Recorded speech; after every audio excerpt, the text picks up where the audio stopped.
On Fox, number 11 BYU on the road at Iowa State. Iowa State favored by 2.5 points. Dan, to quote the wise prophet Ashanti, There he is.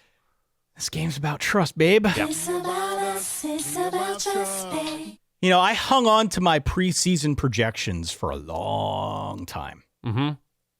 And I continued trusting Iowa State. And that is despite the fact that they have basically been screaming, hey, don't trust us. Right. Don't trust us. We're not trustworthy, actually. And now what's happened? Now the Clones have kind of put themselves in a bit of a box because they basically need to win out. They need some help in addition to that if they want any chance of getting back to that Big 12 title game. These next 3 weeks are critical. They've got the BYU game, which we're going to talk about here. They've got ASU on deck. They're on the road at TCU. My issue is despite my preseason projections, I am at a point where I no longer feel like I can trust these guys. Okay. And if you look at the body of work, the best win might be that close loss to Cincinnati. Not a lot on here. Look at the resume. Yeah. So I'm really mixed on Iowa State. There was a lot that I liked about them coming into the season. I still like Rocco Beck. The best of all Roccos, of course, the Boar. But they're banged up, especially on defense. BYU is a tough team, I think, to fully understand. I don't feel like I can trust Iowa State. So my inkling here is to go BYU. I'm going Iowa State. I'm going Iowa State off of a bye with BYU in the biggest letdown spot they'll likely have this year, a close win in a rivalry match, a big emotional win at home. I think situationally it's just a nice spot for Iowa State. They hammered Arizona after the bye earlier this season at home in Ames. I don't love anything specific about Iowa State this year. They can throw the ball, but the defense is so beat up that it's hard to have a lot of trust in Iowa State here.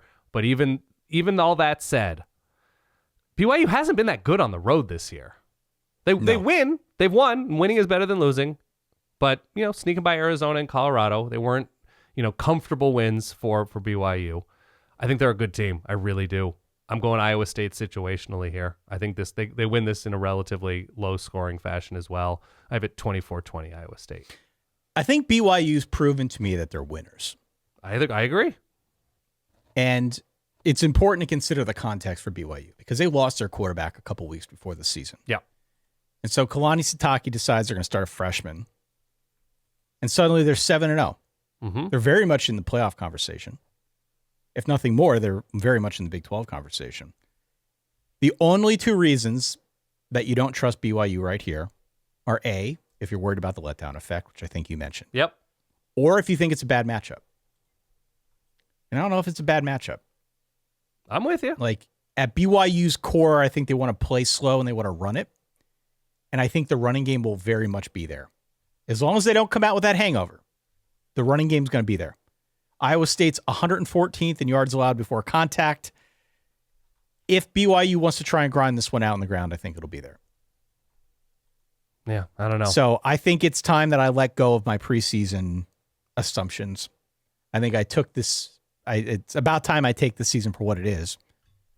And I think BYU is a winner. So you're breaking up with Iowa State, is what you're saying on this soft, hard launch episode. Okay. I am, which is great news for the Clones fans out there. Congratulations, everybody. Yeah. Low scoring, ugly BYU wins 23-16. Yeah. I don't think their act is together enough to weather the letdown rat poison here.